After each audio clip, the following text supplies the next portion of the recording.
Hello, ഞാൻ എൻ്റെ വീട്ടിലേക്ക് പോവാട്ടോ. എല്ലാ ആഴ്ചയും അമ്മയും അച്ഛനും എൻ്റെ അടുത്തേക്ക് വരും. ഈ ആഴ്ച ഞാൻ അവരുടെ അടുത്തേക്ക് പോകാമെന്ന് വിചാരിച്ചേ.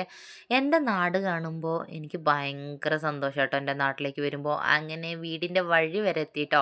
വീട്ടിലേക്ക് നേരെ പോയില്ല. അമ്മ പറഞ്ഞു അവിടെ നിൽക്ക്, നമുക്ക് ടൗണിൽ പോയിട്ട് കുറച്ച് സാധനങ്ങളൊക്കെ മേടിക്കാനുണ്ടെന്ന്. അങ്ങനെ അമ്മ ഓട്ടോയിൽ വന്ന് ഞങ്ങൾ ഓട്ടോയിൽ കയറി നേരെ ടൗണിൽ എത്തിയിട്ടോ. നേരെ പോയത് എന്തെങ്കിലും കഴിക്കാൻ വേണ്ടിയിട്ടാണ്. രാവിലെ കുറച്ച് പുട്ട് കഴിച്ചിട്ട് ഇറങ്ങിയതാട്ടോ. പിന്നെ ഒന്നും കഴിച്ചിട്ടില്ല കേട്ടോ. അങ്ങനെ ഞങ്ങൾ 2 അവിൽ മിൽക്കൊക്കെ ഓർഡർ ചെയ്തു. ഞാൻ വയറ് നിറച്ച് കഴിച്ചുട്ടോ. എനിക്ക് സമാധാനമായേ. തേജു ആണെങ്കിൽ അവിൽ മിൽക്ക് കഴിച്ചിട്ട് കഴിയുന്നേയില്ല ട്ടോ. അതിൻ്റെ ബാക്കി അമ്മ കുടിക്കേണ്ട വന്നേ. അതൊക്കെ കഴിഞ്ഞിട്ട് എനിക്കൊരു ബ്ലൗസ് തുണി മേടിക്കേണ്ടതായിരുന്നു ട്ടോ. അങ്ങനെ നേരെ ഷോപ്പിലേക്ക് കയറി. അങ്ങനെ ഒരു ബ്ലൗസ് തുണി ഇഷ്ടപ്പെട്ടു ട്ടോ. ഞാൻ ഇതാട്ടോ മേടിച്ചത്. എനിക്ക് കളർ ഭയങ്കര ഇഷ്ടപ്പെട്ടു ട്ടോ. അതൊക്കെ കഴിഞ്ഞപ്പോൾ അമ്മയ്ക്കും 2 ടോപ്പുകളൊക്കെ മേടിക്കണം പറഞ്ഞിട്ട് വേറൊരു ഷോപ്പിലേക്ക് പോയി. അങ്ങനെ അമ്മ ഇതാട്ടോ മേടിച്ചത്. പിന്നെ ട്രെൻഡിങ് ഒക്കെ കഴിഞ്ഞ ഒരു സാധനം വേണമെന്ന് പറഞ്ഞിട്ട് തേജു ഭയങ്കര വാശി. അങ്ങനെ അതും മേടിച്ചു കൊടുത്തു. പിന്നെ ഫാൻസി കടയിൽ കയറിയിട്ട് എനിക്ക് അല്ലറ ചില്ലറ സാധനങ്ങളൊക്കെ മേടിക്കാനുണ്ടായിരുന്നു. അതൊക്കെ മേടിച്ച് വന്നപ്പോഴത്തേക്ക് കുഴഞ്ഞു ട്ടോ.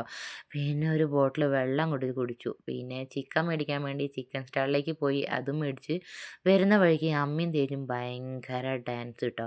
അതൊക്കെ കഴിഞ്ഞ് വീട്ടിൽ വന്നിട്ട് ആദ്യം ഒരു ട്രിപ്പ് ചോറ് വെച്ചു. പിന്നെ ചിക്കൻ കറിയും കൂട്ടിയിട്ട് ഒരു ചോറ് വെച്ചു. അപ്പോൾ ഇന്നത്തെ വീഡിയോ അത്രേ ഉള്ളൂ.